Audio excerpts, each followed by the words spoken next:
I am explaining one of the important topic in electrostatics, which is repeatedly asked in entrance examinations.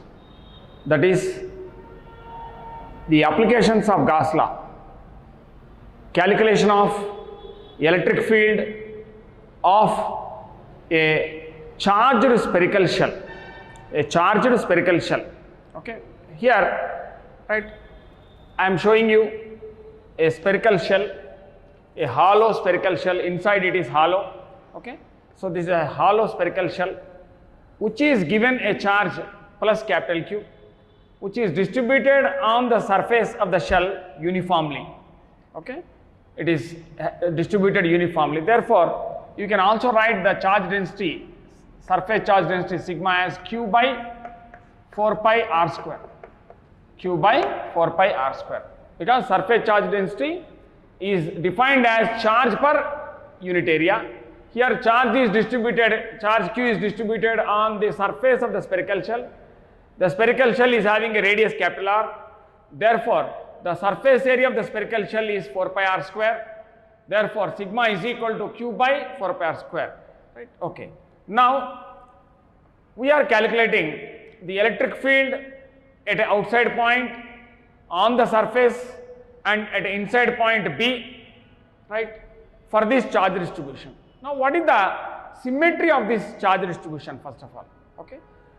The symmetry of this charge distribution is the charge is distributed on the surface of the shell, symmetric about the center. Okay, center is origin O, right? Origin O, right? Okay, so the charge is symmetrically distributed around the center of the shell, where the shell is, the origin is the center of the shell.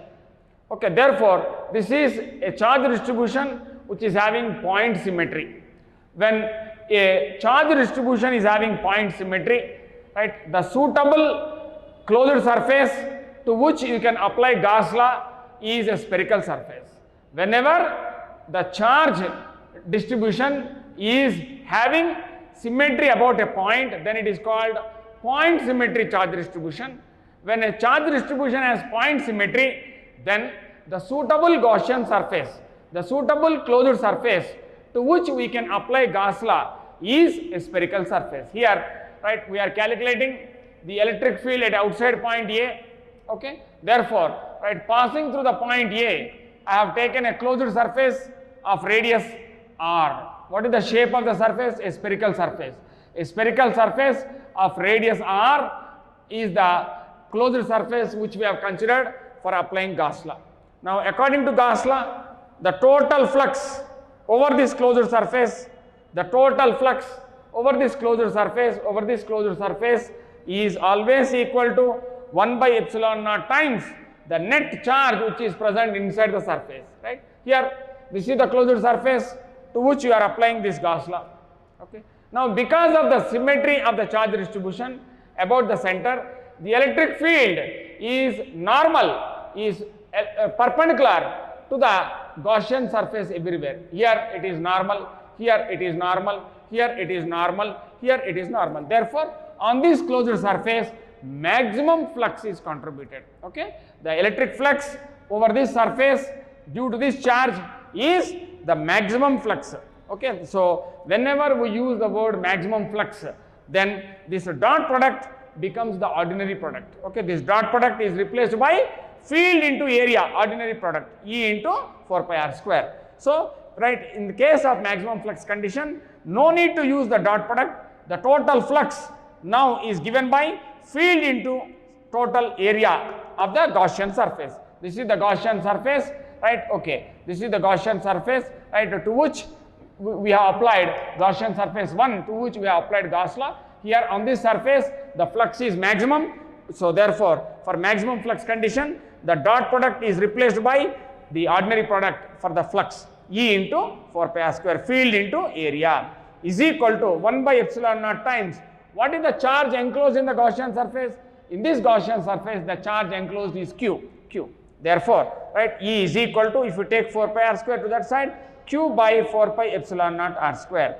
And since electric field is a vector, it has not only magnitude but also direction.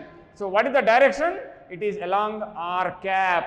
R cap. What is r cap? R cap is called the radial unit vector or radial direction, okay, which is always directed away from origin, okay. Wherever the point is there, it is directed away from the origin. Suppose if the point is here, point A is here, then it is directed away from the origin. If the point A is here, then it is directed away from the origin. If the point A is here, then it is directed away from the origin. So it is conveniently, right, okay, showing the direction anywhere. That is the reason why we have taken this vector, unit vector, to represent the direction of the electric field. For a point charge, the direction of the electric field is directed, right, sorry, for a point charge, the direction of the electric field is directed away from the charge. In the same manner, for a spherical shell also, when you are calculating field at outside point, the field is directed along r cap, okay, and this is the electric field of a point charge. When the charge Q is at origin O, then the field at the point A is given by the same formula. That means when you have calculated the electric field of the spherical shell at outside point, you got the electric field of a point charge, okay, which is placed at the origin O. That means, right, okay, the spherical shell is behaving like a point charge when you are calculating field at outside point. When you are calculating field at outside point A, although the charge is present on the surface of the shell, it is behaving as if the entire charge is concentrated at the origin O, okay, right, if the entire charge is concentrated at the origin O. So because of this, right, okay, because of this, right, okay, right, the electric field at outside point is similar to the electric field of a point charge, which is placed at the origin O. But for spherical shell, the charge is not at O, the charge is present on the surface of the spherical shell. But when you are calculating the field at outside point, it is behaving, the entire charge is acting from O, and therefore you got the electric field of a point charge formula, okay. So clearly this electric field is proportional to 1 by r square and is directed along r cap. That means the electric field of this charged spherical shell at outside point is having spherical symmetry. Whenever the electric field is directed along r cap, the field will have spherical symmetry, okay, right. Now coming to the field at a point on the surface of the shell, this is the surface of the shell, okay, you take any point on the surface, the distance of that point from the center is nothing but radius of the spherical shell, capital R. So in place of small r, here in this formula, if you put capital R, you will get the electric field at any point on the surface, Q by 4 pi epsilon naught r square. And what is the direction? Again along the radial direction, away from origin O, away from origin O, it is directed away from the origin O, right, okay. So that is about the electric field, and this electric field is the maximum value. The magnitude is maximum. On the surface, right, the electric field magnitude is maximum. Now let us consider the inside point B. Now this is the point B. At the point B, we want to calculate, which is inside the spherical shell, we want to calculate the electric field. Okay, again, right, because the charge distribution is point symmetry, therefore we are taking a spherical Gaussian surface. This is the spherical Gaussian surface 2, which I have considered, right, for applying Gauss law, right, okay. And I applied Gauss law again using the maximum flux condition. Field into area of the spherical Gaussian surface 4 pi r square is equal to 1 by epsilon naught times the charge enclosed. But inside this, right, inside this closed surface, what is the charge present? No charge is present. Whatever charge is present, it is outside the spherical shell. Therefore, no charge is present inside, the charge is 0. So 0 into 1 by epsilon naught becomes 0. Therefore, the electric field at any inside point of a spherical shell is 0. Okay. Now coming to the calculation of potential. Okay, right. So potential, right, at the outside point A, we are calculating at the outside point A. Okay. So whenever you want to calculate the potential at outside point A, we take the zero potential point. With respect to a zero potential point, we calculate the potential at the point A. Where is the zero potential point for this? Right. This is a finite charge distribution. It is having a finite charge Q. So the charge is not infinite, it is a finite charge. So for a finite charge distribution, always the zero potential point will be at infinite distance. Therefore, you have taken the zero potential point at infinite distance, and from infinite distance where the zero potential point is there, you are calculating the potential at the point A, which is at a distance r from the origin O.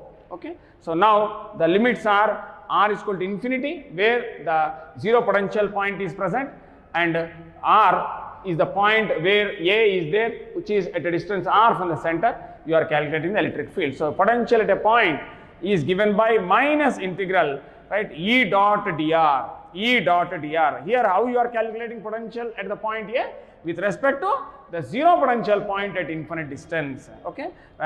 Electric field at the outside point, because this is the outside point. At the outside point, what is the electric field? Q by 4 pi epsilon naught r square into r cap dot, for vector dr, what is the direction? R cap into dr. R cap dot r cap is how much? 1. R cap dot r cap is how much? 1. X cap dot x cap is how much? 1. Y cap dot y cap is how much? 1. Similarly, r cap dot r cap is how much? 1. Because, right, for dot product, what is the value? Right, r cap magnitude is 1, unit vector. R cap magnitude is 1. 1 into cos theta. But theta is how much? So r cap and r cap are in the same direction. Therefore, the angle theta is 0. Cos 0 is how much? 1. So 1 into 1 becomes 1. Therefore, right, r cap dot r cap is 1. So it is minus q by 4 pi epsilon naught if you bring outside, integral r is equal to infinity to r 1 by r square dr. Okay, right, integral of 1 by r square dr is a standard integral. The form is integral x power n dx is equal to x power n plus 1 by n plus 1 plus integration constant. This formula is applicable when n is not equal to minus 1. Okay, in this case, using this formula here, r 1 by r square dr is nothing but what? 1 r power minus 2 into dr. So in place of n, you have minus 2. Therefore, you can write it as r power minus 2 plus 1 by minus 2 plus 1. It becomes minus 1 by r. So always integral 1 by r square dr is how much? Using this formula, minus 1 by r. Therefore, here I have written minus 1 by r. Right? Okay. Directly this value is integral 1 by r square dr is how much? Minus 1 by r. Between limits infinity to r. Infinity to r. This is called lower limit. This is called upper limit. First you substitute the upper limit. Minus into minus becomes plus. So first substituting 1 by r minus. Now you substitute the lower limit. 1 by infinity. 1 by infinity is 0. So therefore it becomes q by 4 pi epsilon naught r. Okay. So this is the potential at the outside point A. Okay. Right. V is proportional to 1 by r. What is the potential? What is the electric field at outside point? It is q by 4 pi epsilon naught r square. E is proportional to 1 by r square. But potential is V is proportional to 1 by r only. Okay. Now on the surface, small r is equal to capital R. In place of small r, you write capital R. Then the potential on the surface becomes q by 4 pi epsilon naught r, which is the maximum value. Right. Now inside point B. At inside point B, same. Right. We are calculating the potential again. Right. You are calculating the potential from zero potential point, which is at infinite distance. So from infinity, you are integrating up to the surface, because here you want the potential at an inside point here. So from infinity you are coming. So from infinity to the surface, the field is this much. From the surface, inside the field is 0. Therefore, we are doing the integration separately. Integral infinity to capital R, we are calculating the field at outside the spherical shell. And from r is equal to capital R to small r, we are calculating inside the electric field. Inside electric field is how much? 0. Therefore, the second term becomes 0. Okay. Now, this value already we have evaluated here. How much you will get? Q by minus q by 4 pi epsilon naught into integral 1 by r square dr, you will get minus 1 by r. But now the limits are different. Infinity to capital R, infinity to capital R.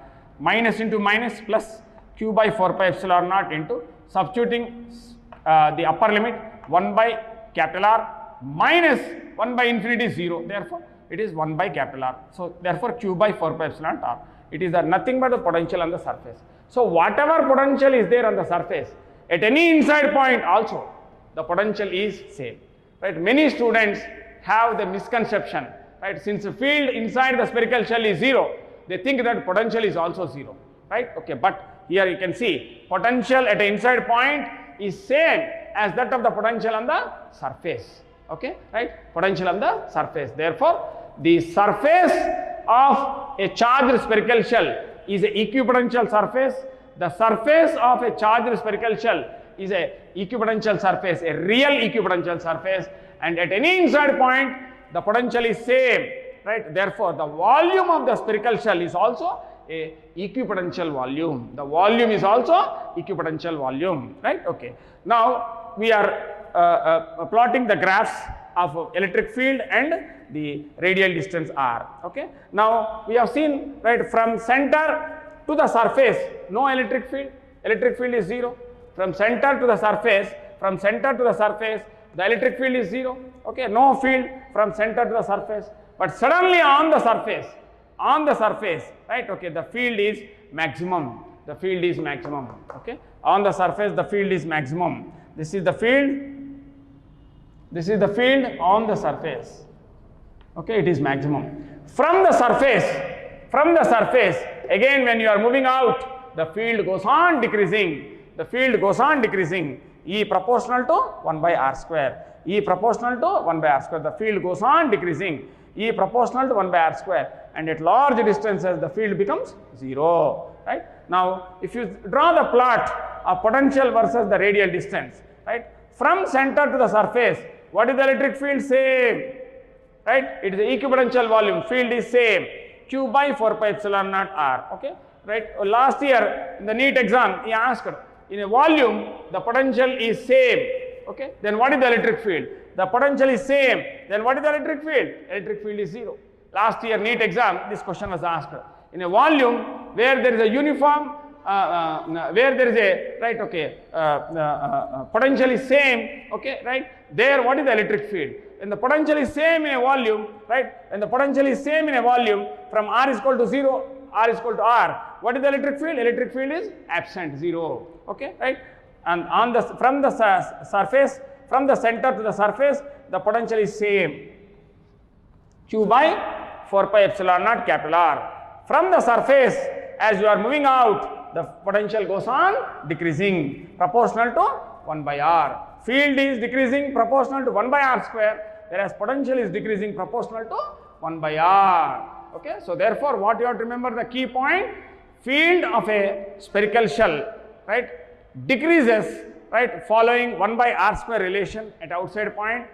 Potential of a spherical shell at outside point decreases following 1 by r, V proportional to 1 by r, right? Whereas, right, inside from center to the surface, no electric field is present, whereas from center to the surface, the potential is same. So, although, right, from the center to the surface, the potential is same, equipotential, but field is not present, field is 0. So, at the inside, field is 0, but potential is not 0. So, it clearly shows that if field is 0, it is not necessary that potential should be 0. It may be 0, it may not be 0. This is an example where the potential is not 0, although the field is 0. Okay, in this case, inside the spherical shell, the field is 0, but potential is not 0. The potential at any inside point, including center, is same as that of the potential on the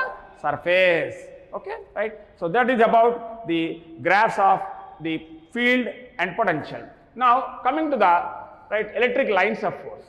Right. Okay. Here inside the spherical shell, no field, therefore no electric lines, because electric lines of force are imaginary lines which are drawn to represent or to visualize the electric field.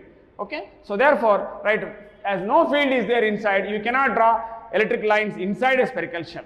Okay. But outside the spherical shell, field is present. Okay. Which is it a uniform field or non-uniform field? It is a non-uniform field, E proportional to 1 by r square. Therefore, the electric lines are curved lines. They are not straight lines. Okay. In case of uniform electric field, right, okay, in case of uniform electric field, the electric lines are, right, okay, straight lines. Okay, right. But in case of non-uniform field, the electric lines are curved lines. But, right, okay, the surface is an equipotential surface, right. Therefore, the electric lines always cross the surface perpendicularly, normally, right, okay, because, right, on a equipotential surface, the surface is a equipotential surface, a real equipotential surface, right. On a equipotential surface, right, no field will be present, right, inside field is absent, and on the surface, because it is an equipotential surface, no field will be present on the surface. Whatever field is present, it is perpendicular to the surface, therefore electric lines are perpendicular to the surface of the spherical shell, which is a real equipotential surface, right? Since the field, right, at outside point is having spherical symmetry, it is along r cap, okay? Therefore, around the charged spherical shell, you can draw infinite number of spherical equipotential surfaces. The surface itself is a real equipotential surface, and around the charged spherical shell, you can draw an infinite number of spherical equipotential surface. You can draw an infinite number of spherical equipotential surface, right? Okay. So that is about the discussion of the electric field and potential of a charged spherical shell. Now, right, I will continue, right, about the other applications of Gauss law.